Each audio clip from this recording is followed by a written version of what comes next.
বাবারে বাবা, কঠিন লেভেলের চ্যাম্পিয়ন। এতদিন ঘরে বসে ডাব্লিউডাব্লিউই দেখেছি, আজকে বিলাইয়ের রেসলিং খেলা দেখেন। সেই বিলাইয়ের মারামারির যে ভয়ানক বিকট শব্দ, আর ওরা যখন মারামারি করে ভাই কি পরিমাণ চিল্লায়, পুরো একটা বাচ্চা, একটা মানুষের বাচ্চা যেরকম চিল্লাচিল্লি করে, ঠিক তেরম ভাই। পুরো মনে হবে একটা বাচ্চা কাঁদতেছে। দেখেন ওদের মারামারিটা অস্থির লেভেলের।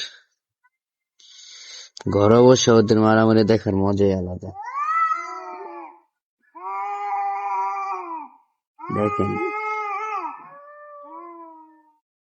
কঠিন লেভেলের মারামারি রে ভাই।